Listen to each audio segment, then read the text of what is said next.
Swastiastu. Assalamualaikum warahmatullahi wabarakatuh. Salam sejahtera untuk kita semua.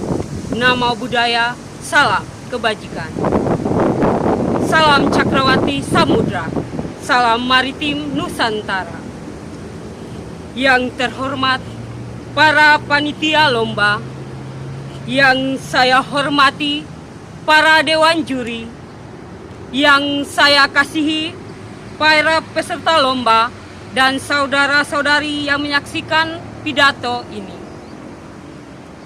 Pada kesempatan yang berbahagia ini, perkenankanlah saya, Maria Goretti Kameubun, perwakilan dari SMP YPPK Santo Paulus Abepura, akan membawakan pidato yang berjudul Gerakan Poros Maritim Indonesia Geomaritim.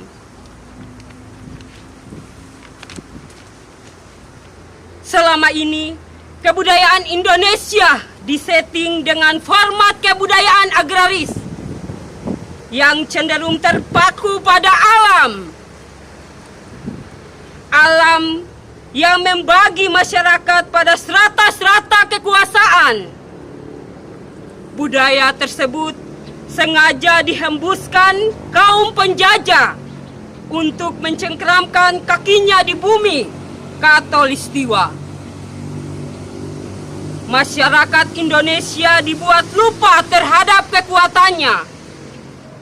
Walhasil, bangsa ini menjadi budak, kuli, dan buruh di negeri sendiri. Kehormatan mereka terampas. Memasuki era kemerdekaan, bangsa Indonesia mulai menata kembali untuk bisa mengembalikan jiwa kebaharian dan melaksanakan pembangunan kelautan. Hal ini didasari kesadaran akan ancaman yang mungkin timbul karena faktanya wilayah laut Indonesia merupakan wilayah terbuka, sehingga dengan leluasa kekayaan laut Indonesia berpotensi dimanfaatkannya bangsa lain tanpa ada kemampuan untuk melindungi. Sahabat Maritim Nusantara, pada masa Presiden Soekarno, letupan-letupan mengembalikan kejayaan bangsa maritim.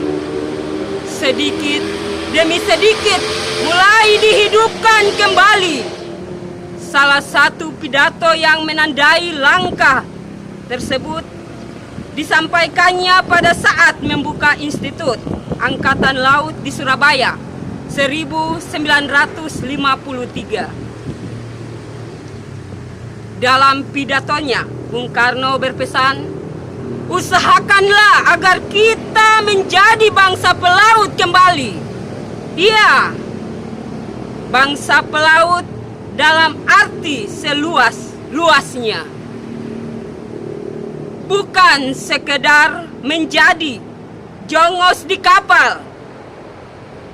Bukan, tetapi bangsa pelaut dalam arti yang seluas-luasnya. Bangsa pelaut yang mempunyai armada militer. Bangsa pelaut yang kesibukannya di laut menandingi irama gelombang laut itu sendiri.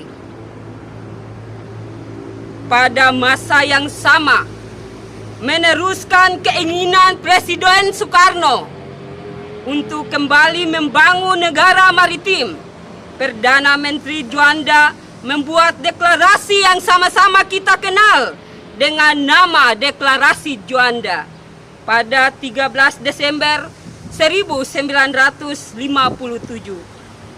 bagi keutuhan teritorial dan untuk melindungi kekayaan negara Indonesia. Semua kepulauan serta laut terletak di antaranya harus dianggap sebagai suatu kesatuan yang bulat. Demikianlah salah satu kutipan dari deklarasi.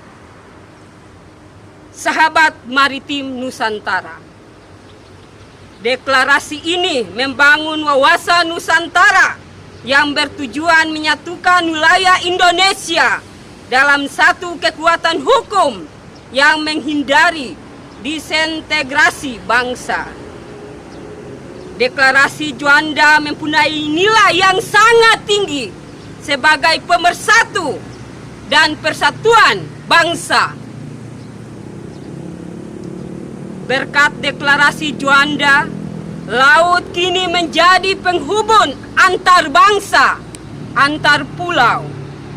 Deklarasi Juanda menegaskan antara darat, laut, dasar laut, udara, dan seluruh kekayaan, semua dalam satu kesatuan wilayah Indonesia. Untuk mengembalikan kejayaan laut Nusantara di atas, maka secara tegas dalam pidato pelantikan Presiden Republik Indonesia ke-7 di hadapan peserta sidang Majelis Permusyawaratan Republik Indonesia, Bapak Presiden Joko Widodo mengatakan, kita juga ingin hadir di antara bangsa-bangsa dengan kehormatan, dengan martabat, dengan harga diri. Kita ingin menjadi bangsa yang bisa menyusun peradabannya sendiri. Bangsa besar, yang kreatif, yang bisa ikut menyumbangkan keseluruhan bagi peradaban global. Kita harus bekerja dengan sekeras-kerasnya untuk mengembalikan Indonesia sebagai negara maritim.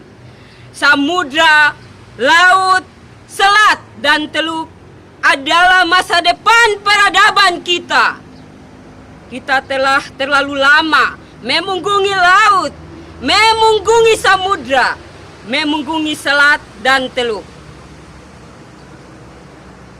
Kini saatnya kita mengembalikan semuanya, sehingga Jelai Feva Jaya Mahe di laut justru kita jaga sebagai semboyan nenek moyang kita di masa lalu bisa kembali membahana.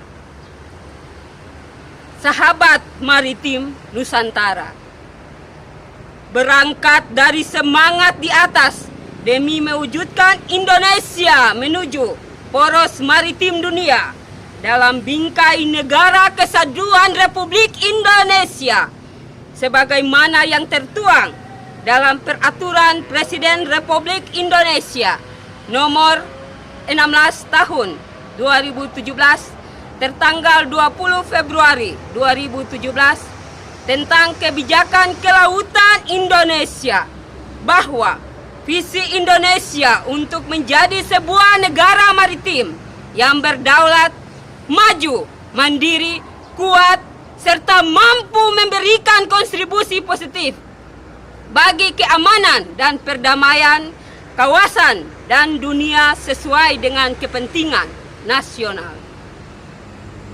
Selanjutnya, dengan mengingat kebebasan berserikat, berkumpul, dan mengeluarkan pendapat merupakan bagian dari hak asasi manusia dalam kehidupan berbangsa dan bernegara. Dalam negara kesatuan Republik Indonesia yang dijamin oleh Undang-Undang Dasar Negara Republik Indonesia tahun 1945, maka kami yang mempunyai visi, misi, serta kehendak yang sama bersepakat membentuk badan hukum yang kami namakan Gerakan Poros Maritim Indonesia, yang disingkat Geomaritim Indonesia. Semoga Tuhan Yang Maha Kuasa meridhoi perjuangan ini. Demikian pidato yang saya bacakan.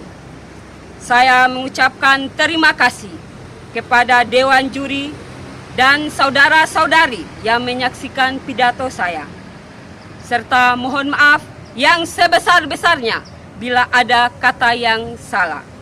Akhir kata, saya ucapkan selamat siang. Selamat memperingati HUT Maritim Nasional tahun 2023 di Provinsi Papua. Jayalah Papuaku, jayalah negeriku. Tuhan Yesus memberkati.